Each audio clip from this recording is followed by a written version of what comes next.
Messieurs, il nous reste quelques minutes et je tenais à aborder ce sujet. Le Sénat s'apprête à examiner la proposition de loi sur la fin de vie. Ce sera le 20 janvier. Eh bien, la Marche pour la vie appelle à une mobilisation nationale ce dimanche à Paris au nom de la défense des plus vulnérables. Bonsoir Marie-Lise Pélissier. Merci pour votre invitation. Avec plaisir, vous êtes porte-parole de la Marche pour la vie. Vous comptez bien vous faire entendre votre opposition à la légalisation de l'euthanasie, du suicide assisté, qui arrive donc, je le rappelle, au Sénat après son adoption à l'Assemblée nationale en avril dernier, en mai dernier. Oui, la Marche pour la vie appelle cette année une grande mobilisation. Elle aura lieu à 14h place Vauban parce que nous ne pouvons accepter que l'acte létal devienne un soin et un droit. Or, c'est ainsi que le définit la proposition qui a été adoptée en mai à l'Assemblée nationale. Et nous, face au soi-disant droit à mourir dans la dignité, nous demandons un droit effectif aux soins palliatifs qui nous semble la seule solution au problème de la fin de vie en France, la seule solution qui respecte la dignité de chaque personne humaine. Alors c'est vrai que la loi également sur les soins palliatifs a été renforcée également au même titre. Évidemment, ça on peut le regretter du droit à mourir qui comporte quelques articles problématiques, on en parlera. Elle n'est pas suffisante selon vous, justement, cette loi sur les soins palliatifs ? Eh bien, en fait, nous dénonçons l'hypocrisie de à la fois voter l'adoption de l'aide à mourir, ce qu'ils appellent l'aide à mourir, et les soins palliatifs, et une loi sur les soins palliatifs, parce que les soins palliatifs sont nés du besoin de répondre à deux réalités en France, l'euthanasie clandestine et l'acharnement thérapeutique.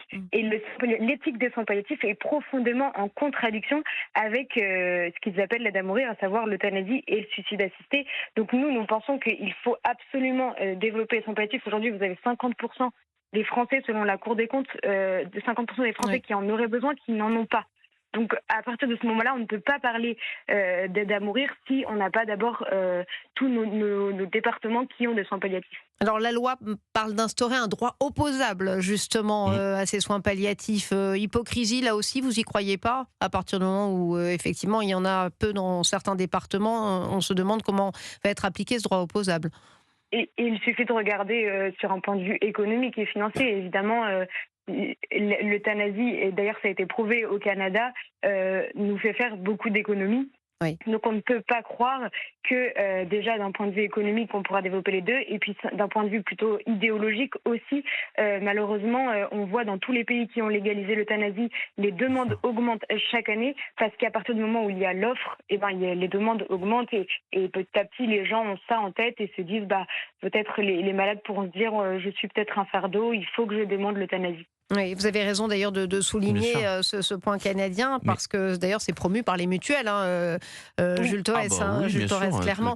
Tous les centres d'intérêt économique sont pour cette proposition de loi, qui est une proposition de loi qui est une rupture anthropologique majeure. Il faut quand même, parce qu'on peut traiter ça comme tous les sujets bioéthiques d'un revers de main, mais en réalité, c'est un texte qui est extrêmement grave, c'est un texte d'abandon qui ne va faire que scinder les familles, qui va créer des sujets économiques là où il n'y en avait pas. Et quand vous regardez tous les autres pays qui ont légalisé l'euthanasie, puisque c'est l'euthanasie, on parle de fin de vie, mais c'est de l'euthanasie, eh bien, il y a eu une explosion majeure, et ça crée encore une fois quelque chose de très troublant.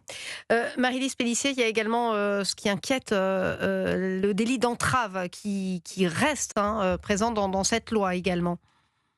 Oui, alors le délit d'entrave a déjà été mis, tout comme il avait été mis à l'époque pour l'avortement. Et ce qui est intéressant à noter, c'est que nous avons un délit d'entrave qui n'exclut même pas les psychologues et les psychiatres, alors que le rôle même de la psychiatrie, c'est de convaincre les gens de ne pas se donner la mort. Et au tout début, là, vous parliez justement de la santé mentale catastrophique en France.